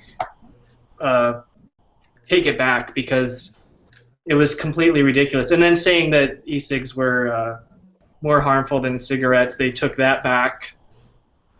But yeah, it's just so infuriating. You just want to grind your teeth through your sleep every night over that stuff. Yeah. I guess though, but just like going back to that, like 600. And I'm not standing up for them in any way, shape, or form. No, I know. But like I always try and look at things logically. And so like one of the things that I notice is using this whole temperature protection thing that goes on with the new DNA mods. I mean, like I can hit 400 degrees extremely fast, and I could set it to 550 and hit 550 real fast. And so like I've never gone above that, but isn't 600 degrees sort of like realistic?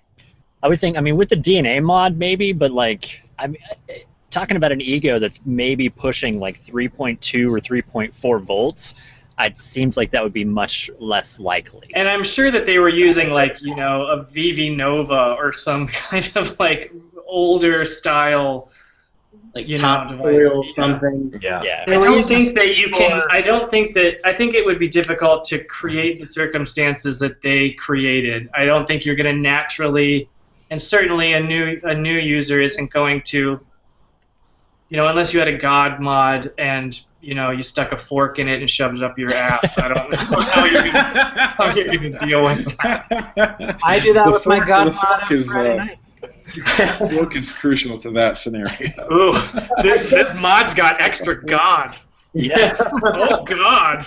You know what mod I do shove up my ass is this one. Oh, This is. Wow. This is I knew you were going to break that out.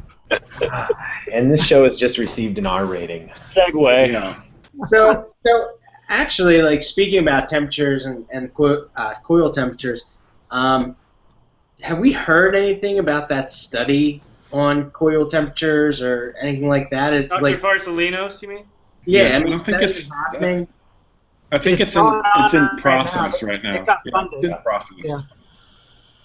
Right, so I think that that's going to be interesting because we had a little conversation. What was it, last night or the night before or something like that, where we were talking about. I guess maybe I was talking about how I'm a little nuts about like safety and like how I'm scared to death of what e-liquid could potentially do. Do you Right? still charge all your mods in special charging bags? That's really messed up that you would bring that up. I just had to go out there. It's been like a year. I had to get it in. I don't. I don't. As a matter of fact, a lot of things that I thought would be problems, like sub-ohm vaping on mechanical mods, I don't think are as dangerous as me and as other people originally thought, right? Like, I don't think that it's as dangerous, right? Because I don't see mods blowing up in people's faces every other day. Yeah. And I went sub-ohm on mechanical mods and had no problem. I think that you need to respect your battery. I think that if you see a tear in your battery's casing, it's time to get rid of that battery. Even if I see a little bit of wear, I generally throw a battery away. You can rewrap the batteries. You don't need to throw them away. You can just rewrap them. Yeah, but I replace batteries every 6 months anyway. Well, I like fresh batteries. that's an option. You don't have to. You can rewrap batteries. Yeah. Well, You can actually, get new tires for your car too. When your tires run down, you can get new tires. You don't have to throw your whole car away. Just get new tires. darn it, Jennifer just got a flat and we threw her car away. Just leave the car there. Buy a new car. Yeah. It's fine. We need a new car. Those tires are shot. Flat tire. I agree with you, though. Like, a lot is riding on this study. If it comes out, that they can pinpoint exact temperatures with different, PG-VG ratios of what's safe and what isn't safe, I mean, that's the community is going to, I mean, the industry is just going to completely change. I mean, everything's going to be temp It's controlled. kind of make or break. It's kind of make or break for sure. Yeah, I mean, that not knowing what the results of those tests are, it's like one of the things that like pushed me to do these nickel builds, which are a pain in the butt to do. I fucking hate nickel builds. Yeah, it's They're not terrible. It's not easy to do. So my thing on nickel builds is when you get a nickel build that works, don't touch it. Don't touch it. Don't look at it. All right. Yeah, don't drip. Don't drip on it. Just take a Because picture of that'll it. fuck it up. Yeah, just Take a Take a picture drip of on it. Remember, Instagram. You drip on it. but but seriously, they are difficult to do. But when you get them right, they work, and you can get a satisfying vape out of it. A really satisfying vape, I would argue. What's that? Well, I don't think it's any mistake that I'm kind of a DNA 40 nickel wire fanboy. Like, I think that's well documented, probably across the internet, right? Because you're getting paid for it. Yeah, I would. God, I would have quit my day job. Tell you what. No, but I look at it and I've got 1, 2, 3, 4, 5, 6 different DNA 40 devices, all with different nickel builds on them. Like, I believe in it. It's what I vape. But it can be fiddly until you master it. It's like Yeah. anything, though. I think if all the companies start focusing on temp control devices, though, I mean, they're going to get better really fast. So I mean, you know, that's true. We might not be stuck with nickel for forever either. You know, it's just we don't. I don't know. think that technology can. I think it can happen other ways. I don't think it has to be a well-balanced nickel coil that no wind or anything gets near. I don't think it has to happen under such precarious balancing to get it to work. You know. You can only use it in 72-degree temperature. But it's just, you know, it's like the Darwin. You know what I mean? It's like the baby step of a better way, and it's that baby step isn't going to be your strongest step, and you're not going to be there yet. But I think it is a good right direction type of thing. You know. Well, yeah. Speaking of the Darwin, I miss mine. Yeah, me I too. have my Darwin still. I'm gonna come to your house and steal it. Well, No, it's because so- I didn't throw it away when it stopped working. Burn. So, the funniest thing, all right? So the first Vape Fest that I went, first one was Vape Fest Philly, and Grim was there, and Basil was there. Who else was there? I was there. We Lisa figured that was out. there. We made the circle. We figured out that we had a conversation. Did we have a conversation? Yeah, we did have a conversation at Drew's table. Yes. Right. Yes. Okay, so like a little backstory. Drew was somebody who, when I knew nobody in vaping and knew nothing about vaping, I called up Inhaler because they had won like best vendor the year before, and like he answered the phone, which blew my mind. And then he talked to me about vaping and was helping me with vaping. And then all of a sudden 3 hours had passed, and I'm like, I can't. What is this? Doesn't this guy have business to run? Why is he talking to me? And I hadn't done any video reviews or anything at that point. I was just trying to find something better than green smoke and blue. So he had, he lived in Jersey. I'm in Philly, and he was like, "Why don't you come to Vape Fest, brother?" And I was like, "I'm not gonna know anybody there, and I'm gonna feel really weird, and people are gonna be walking around with really weird e-cigarettes." I use it.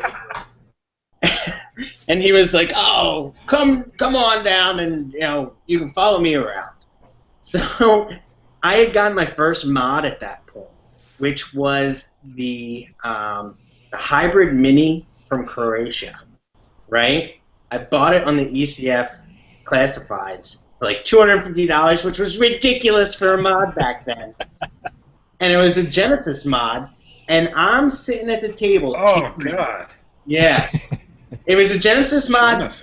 Genesis mod before there were videos on how to wrap a Genesis cool, right? So I had no clue what I was doing, and I wanted to be the cool guy because everybody was going to have real crazy mods.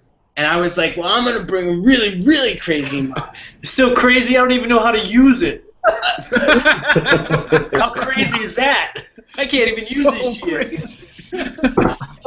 But it's true. I had no freaking clue. And I'm sitting there, and everybody at the table was laughing at me because every couple of minutes I was taking the cap off and tinkering around with the coil. And then finally, Drew he's cracking up, and he turns to me and says, "Take a hit off of my Darwin." And I was like, I will never use that thing. That thing is so ugly. It's like, I don't understand how you could ever possibly want to use that. And he was like, it's variable watts or regulated watts or whatever the hell it is. And he was like, this is the wave of the future. And I was like, I don't need that. I was like, I'll take variable voltage, right? Now, variable voltage, where the hell is that? And I'm using watts, right? So it's funny to come full circle with that. But yeah, I mean, that was my first experience with seeing a Darwin in person. I eventually bought one, and I sold it, and I miss it. And Grim, I know where you live. And I'm gonna come and steal. Still works. Well, Yeah. only in vaping is like a 4-year-old device considered a classic, and Yeah, it's people are true. spending $1,000 for it for one. That's crazy. I mean, it was like 4 years ago, right? That came out, something like that. Yeah, I remember Yeah. the first time I saw one. So Nick Vape used to be based in Minnesota, and the first vape meet I ever went to was here. It was just a local meet, and he had one with a cardo tank on it, and I just remember it was the coolest thing. Or not even a cardo tank, just a regular old cardo. Just a cardo, yeah. Yeah, and it was the coolest thing ever. And I got one. You better believe it. I think I think that Basil. I think when you did a video on it, didn't you? On your yeah. Darwin? Because Yep, I think long that time was the ago. first time. I think your video was the first time that I ever saw a Darwin. I think that was the first one that I ever saw was your video. Wow.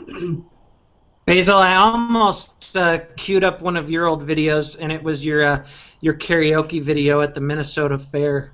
That's classic. That's a gem. That's a well-hidden gem. You have some pipes, man. You got high. Yeah. Falsetto is strong with me. Yeah, I got high right before I went on stage. Basil can dance too. Don't let him fool you. Well, anybody can dance with enough drinks behind them. Yeah. Should they? No. Or at least feel like they're dancing. Yeah. Ain't that the truth? So, I mean, I covered a lot of the stuff I was going to ask, but any other kind of differences you guys see, or like, what do you think of the community now? Did you ever see it being like this?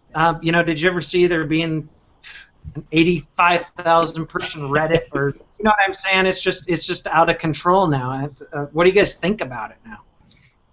I don't think I really saw it as getting this crazy. Like, it's funny, because we had some conversations like back in Philly, I think, with Grim and like with Blacksmith Pro and probably with Basil and like whoever else is in the room, talking about, we're changing the world. Like, it's kind of a really arrogant as fuck thing, not coming from me, of course, but it's a very arrogant thing to say that it's like we were changing the world as we knew it. We were, it was a paradigm shift that we're pushing to get rid of tobacco. And it's kind of a really crazy thing when you think of that, taking out a product that's been around for, decades and decades and centuries, that we're trying to get rid of it.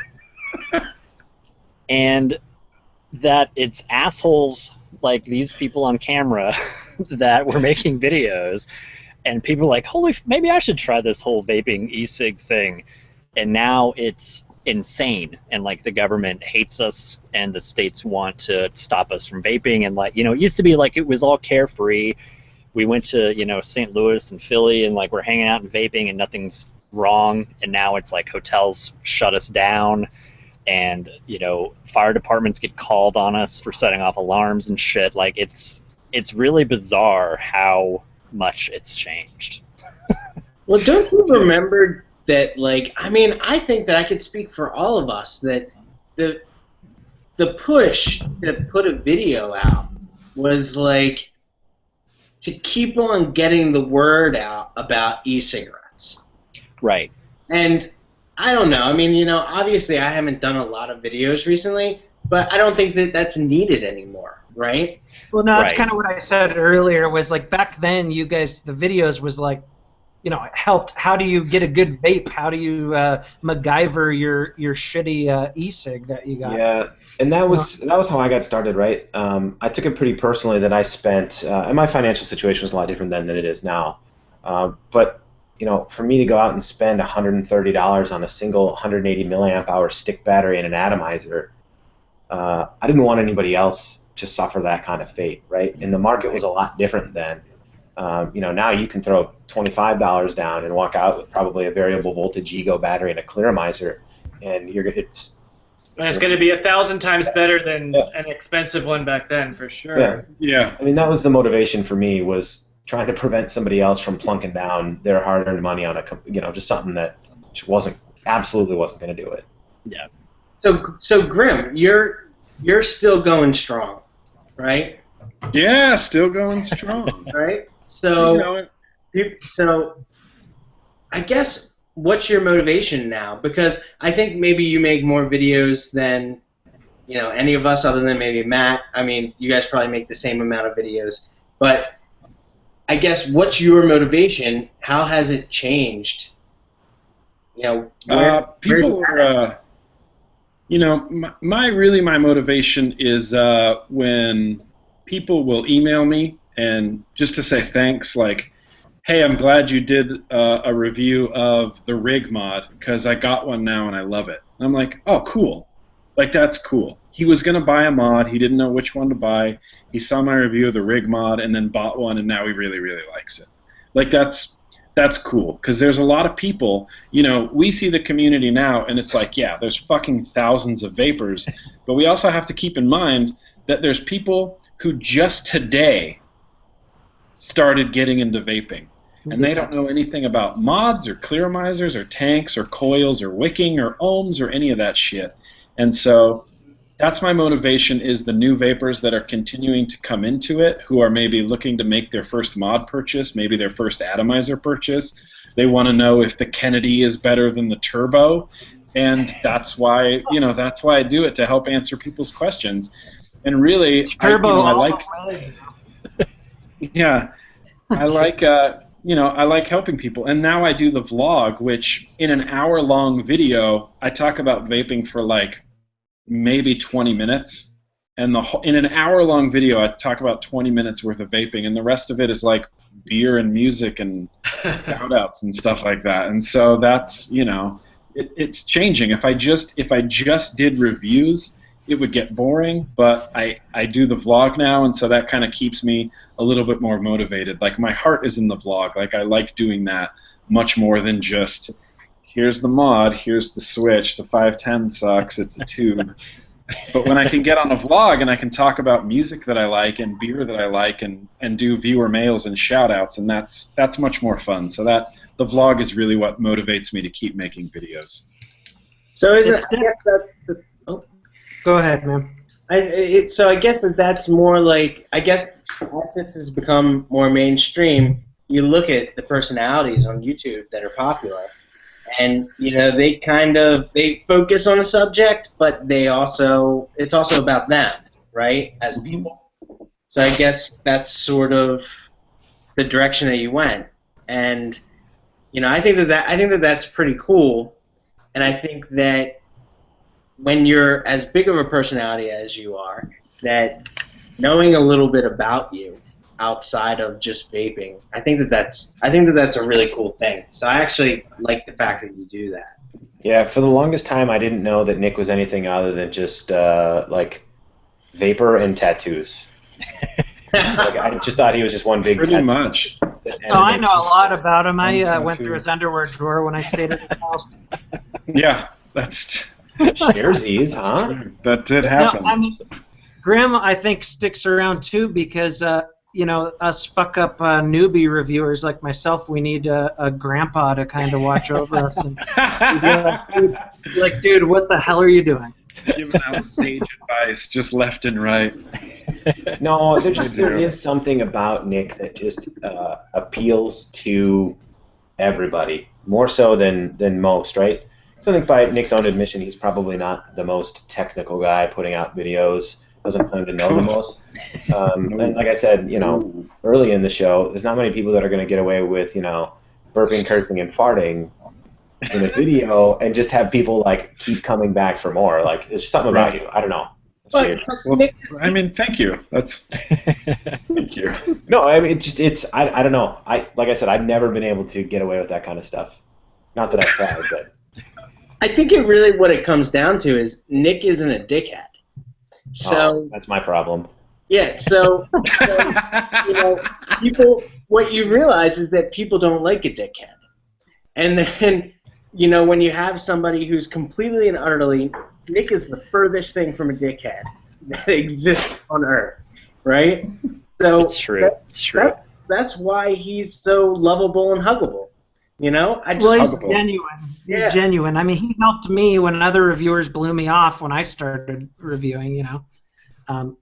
I mean, the guy actually watched my shitty video. They're still shitty, but they were really shitty back then. And he actually watched my shitty videos. That meant a lot, you know. We're all fanboying out over Nick now. And Next you know, week on the reviewers, Q, the roast of Grim Green. It's funny. Like, I don't think when I started vaping, like, I'm knocking shit over. I don't think I ever watched any of Grim's videos. Like, we made friends through vaping, but without like interacting on YouTube. Like, it was like Vapors Forum. We're like, dude, you like Guar? I like Guar. So did we just become best friends? Let's build a fucking forum now. And like, that's how we made friends. Like, and it's funny because people ask, like, oh, did you like watch his videos? Did you like? No, we just like we talked, like we were real people, and we made friends. We just became friends. Yeah, exactly. And, I never thought. I will say, oh, go ahead, man. I was like, that guy's never gonna answer me back. And then one day I sent him a message on YouTube. And Grim, do you recognize this? Oh yeah, that's the Axton Hughes thing. Yeah. What is that? Yeah. That was the first time Nick blatantly got paid and put together a commercial. Yeah. I totally paid. So yeah, I remember that. You got so many tattoos with that money, you guys? Yeah. So I brought that mod up in the jellyfish video because Mike had told me the story and stuff, so I used some of the old school shit. Yeah. We had a conversation where, you know, this mod was basically marketed as, you know, here's the voltage settings, but ours hits harder. And like, at the time, we were so dumb, and I've watched that video. And I'm like, oh my god. People are still that dumb. I think I said that it was like the greatest mod ever. I think I said that. And it was because it was set at like 4.2 volts, but it was really giving me 6 volts. Right? So like, of course it was awesome. Because I was vaping at 6 volts. Which is the best, by the way. So yeah, no, it was real interesting. But yeah, one email to Grim, and Grim was like, yeah, sure, we'll do a video. I don't even know if he knew who I was. And we ended up doing a video where we went gaga over a mod that was lying to us. I saw that video. Yes. Yeah. Oh yeah. I still have it up. Whatever. Well, I kind of feel like, you know, if you're, and I'm certainly not trying to toot my own horn, but I feel like if you're a predominant person or a personality, like in the vape world, that it's kind of part of the job to interact with people and actually be part of the community and go to meets and meet people and go on shows and answer emails and, you know, actually, you know, be involved, like be part of the community. I kind of feel like that's really important, and I've always felt that way. And so, you know, I'll spend 5 hours sitting here answering emails, you know, avoiding eating and avoiding sleeping and just answering emails like crazy because I feel like that's part of the responsibility. Yeah, you folks out there, Nick will email you back, so make sure you all email him tonight. Yeah, yes. I will email you back. I think I have your phone number, Graham. Yeah, you do have my phone number. I think I do. So you can watch it because I'm going to give you a phone call. I'm going to be like, what's up, Graham? Like, so who is this? So speaking of phone numbers, what's the most outlandish thing you've tried to do on YouTube? I'll open. At one point, I saw a news article about some guy who put his phone number on the internet and like got like 1 million calls and tried to answer them all. So I said, there's this new thing called Google Voice, so I'll do this. Nobody else is doing this, right? And Green's not doing this. You know, Scott's not doing this. Big Ice Dog is not doing this. I said, I'm going to make a phone number that I can shut off whenever I want to not get bothered, just to see what happens, and just let people call me. Turns out like 2 people called me and they were both glitzy, but I did honestly. I had a couple of really cool conversations. The coolest one, this like 7-year-old guy in a nursing home in Texas called and talked to me for like 2 hours about, and he just asked me all these questions and just told me this great story about like being in a nursing home, and he'd turned on all these people to vaping because they had limited budgets, they were saving money, they could only go outside once a day, and they were allowed to vape indoors, and it was really, really cool. But it was a terrible idea to have like put a phone number on the internet. You want to know something, Basil? You know how many times I called that number to try and get a hold of you, and Yeah. nobody picked up? And Yeah. then this was back when like I didn't have your real phone number, so it was just That's like, why I finally gave it to you. and I'm just like, why isn't this guy picking up? It says on his YouTube videos you could call him. Well, I was getting busy because it would be like I'd get like one call every 3 weeks, and like the videos were getting seen, but the phone wasn't ringing. So I thought I was doing something wrong, and then I just got disenfranchised and stopped caring. Maybe So- nobody wanted to talk to you. So if you go back and look at those videos, don't call it because I'm not going to answer anymore. The window is Basil, closed. I watched your Christmas video today too, where you Oh, yeah. read that book. Yeah, That was I won a good. contest with that video back in the day. You read a book? On Oh YouTube? yeah, I rewrote The Night Before Christmas, and I read it in a tuxedo jacket with a Santa hat on, and I green screened a fireplace behind it, and I rewrote it to be about vaping. You really wanted more subs, didn't you? That was for a contest. That was for a Sheer contest. brilliance. I won a GLV for that. I'm gonna get all of these subs. I'm gonna get my smoking jacket. I'm gonna read A Night Before Christmas, and everybody's gonna love me. I should go back to more like outlandish spoof videos. I had a couple of like I think pretty good ones back in the day. I remember you snorted wasabi I on your did that first on live TV. your first Vape TV show. You snorted wasabi. Yeah, that was dumb. You're like you're kind of our jackass of vaping. Yeah, but I haven't done anything even that cool, so not really. Not really. Well, you gonna do.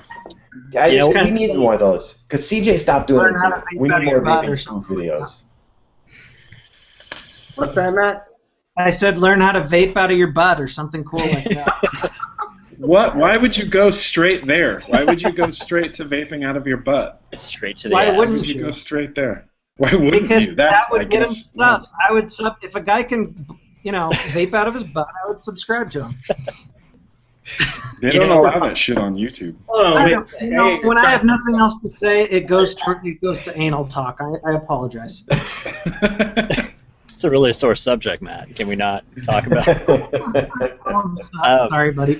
I I think- will say though, like Nick was saying earlier, it's the emails that keep us going. Like after the New Year's, I've gotten so many emails from new vapors because everybody's they have their New Year's resolutions. Mm-hmm. And there's so many new vapors out there, and we forget about that sometimes. Like even in a video, I'll be talking about something, and I won't explain it well enough because I think everybody knows as much as I do, and we forget that there's new people vaping every single day. Mm-hmm. It's very true. And I'm going to segue on this and fanboy for another moment with Liam, that you can go watch his videos now, his Raven Vapes videos, and they're still relevant. And that's what's hilarious. Except that I'm like vaping on cartomizers and stuff, and Yeah. With the exception of that, it's still like, wow, that is literally like the thing that makes me laugh every single time is you're like, I'm not going to hold this bottle up to the camera for 10 seconds and try to get it to focus so you can't read it. Because that is literally everybody's like, oh, I'm just so you're like, let's see if you can you see that? Can you so see? many people do that. It was just a reaction to watching so many reviews that I felt crazy.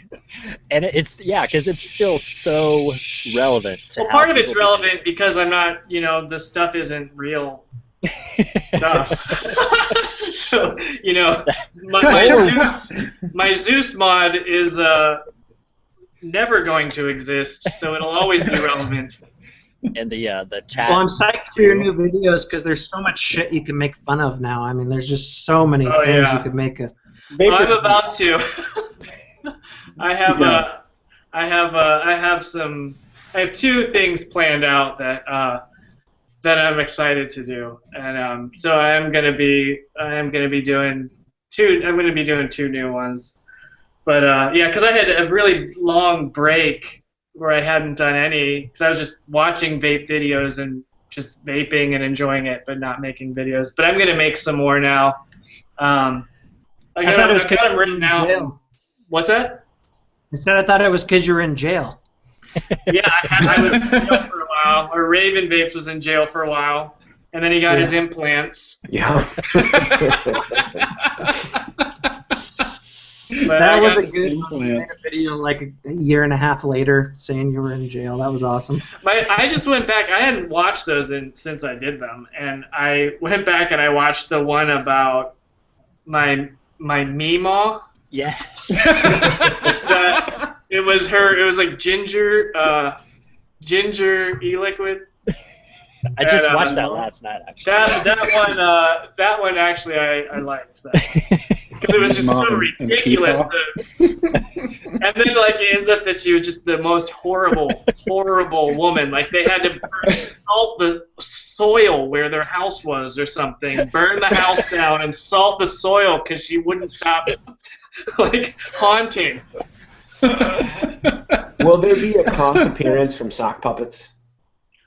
Probably not. I made new Syphilin episodes. Oh, I know. I'm well aware. Oh yeah, okay. Did you know that they released Syphilin on Amazon and iTunes now? Oh, that I was not aware of. Yeah, they just now, 15 years later, for no reason, decided to release them. But they did release them on, and I have on my YouTube channel, I have playlists of the newer ones that I did, which were, again, fake. It's video game reviews, but all the video games are fake. None of them exist. That's good. Yeah. That's perfect. Will there be a return of the vape harness? Oh yeah, the vape harness. Oh yeah, absolutely. Because you gotta have that when if you're gonna freestyle vape, you gotta wear a fucking harness. Yeah, that's Freestyle. he kept that. I have that harness, and I had the GLVs, like 2 GLVs that I could like pull out like that. Well, part of the thing too that I wanted to do with Raven Vapes too is that every time the hand comes up to vape, it's a different device. Like every time your hand comes up, you're bringing up like a totally different device. But I have some good stuff to do. So, Liam, when was the last time that you vaped Tampa juice? You know, they don't. Oh, wow. A long time. It's been a really long time, and that was my only e-liquid that I would vape for years. But he got a batch that was mixed wrong, and it came in, and he said, I bought some, and I tasted it, and I wrote to the guy, and I said, I can tell from vaping this so much that the VG is 70. I can tell you that this is 70-30. It is not like 50-50 or what it's supposed to be. And he was like, no, it's okay. And then he checked, and it had been mixed wrong, 70-30. And he apologized, and he sent me a new batch mixed right, but he's kind of let it go, and he hasn't corrected. Like, if you go on the site, it's still that old mixed wrong. So I've broke out into other companies, and I've found things to replace them, but I haven't had it in years. That's so not correct. I have very fond memories of that juice, of that Tampa. It was a great juice. Frisco is So good too. delicious. Yeah, I found something really similar to it. That's actually from Vaporescence, who made the BFT, the big fucking tank. Remember, Vaporescence started when they first started. They made really big cardo tanks. Well, they have a juice line, and there's this American blend that's really similar to Tampa, and also one called Maltese Falcon from Vaporescence. It's another like a malt tobacco, very light and sweet, slightly sweet malt tobacco that I really like. And I've been vaping a lot from naturally extracted tobaccos from NET.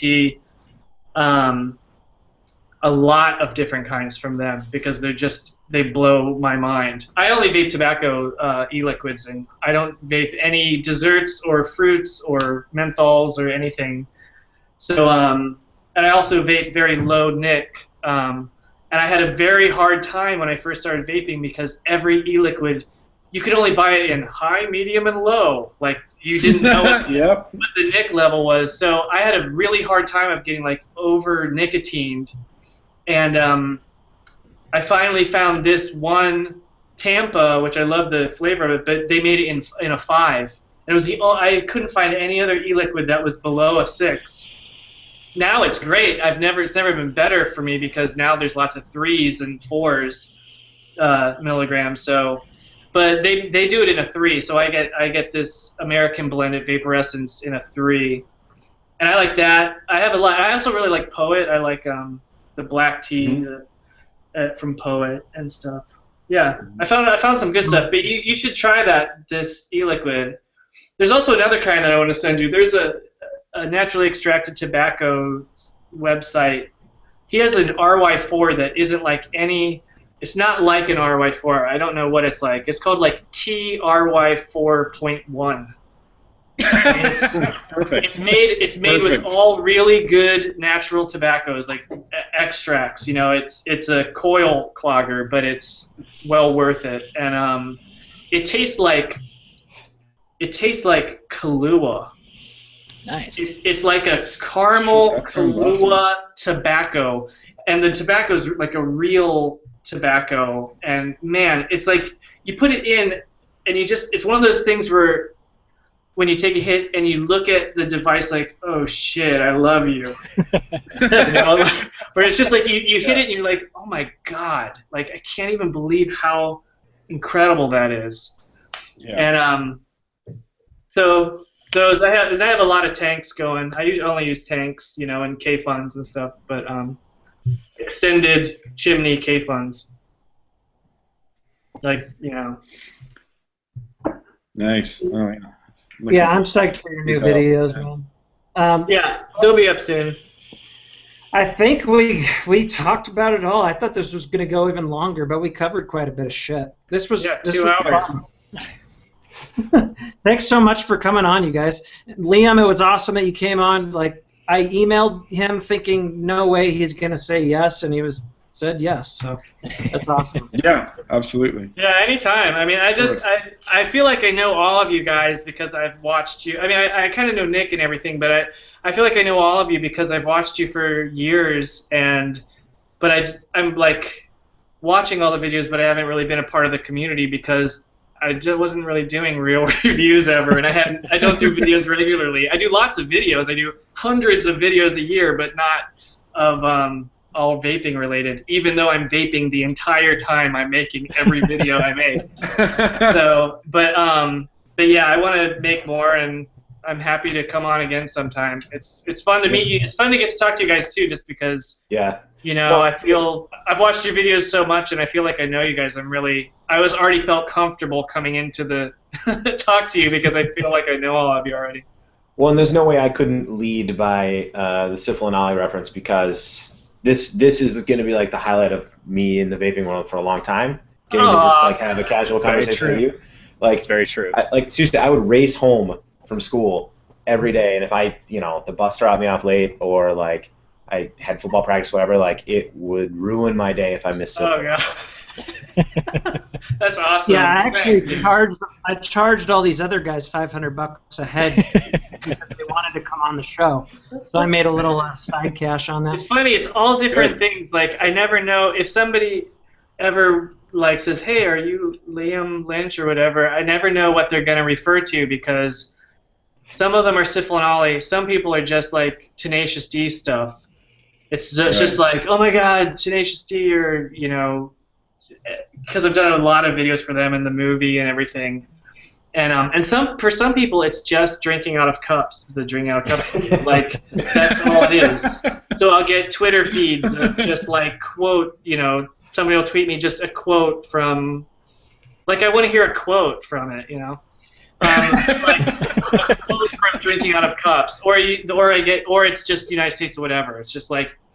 I know, I'm going to respond to his video and just write whatever. No one would ever think of that. I'm going Vanessa said that in the chat. What's that? Vanessa said that in the chat. She's like, "Can you get Liam to say I went down to the beach and saw Kiki? It was all A," and I was like, "Whatever." No, I'm not gonna fucking. Do you know what? Though, here's the other thing too: is that United States of Whatever I did at my house. It was 6 years before it came out. So I was 6 years over that whenever it was on the radio and stuff. It was like, yeah, I did that 6 years ago. Now it's now. And then also drinking out of cups was the exact same thing. I did it 6 years before it like blew up on YouTube and got a lot of hits and stuff like that. But that was one of the first YouTube videos I ever saw. Was somebody had posted that. What? Drinking out of cups. Yeah. That was like honestly like in the early days, like what is this YouTube thing? That was one of the first videos. Yeah, that was from That was from my very first podcast episode, and that was probably in 2004 or something. I mean, I don't even know when that was. It was a pretty long time ago. So, but yeah. So I never know what people are gonna know about, and usually they know about one of those things, but not all of those things. Like somebody will just know about one thing. Or Sarah Silverman. Because I did her movie, and I just did her HBO special last year, which won an Emmy. Very nice. Hey. Not for anything I did; it was for writing. But I did write and help writing. So, it wasn't for directing. It's like Emmy by proxy. Yeah, it's still Right. nice that That it got counts. some attention. I edited it. I edited it at home. Yeah, that counts. Yeah, but it's more fun. It's fun to when I'm doing any of my work or whatever I'm doing, I'm always vaping and I'm, rebuilding and doing stuff like that. So I canceled my TV. I don't have TV anymore. And in the evening, I'll just watch vape videos.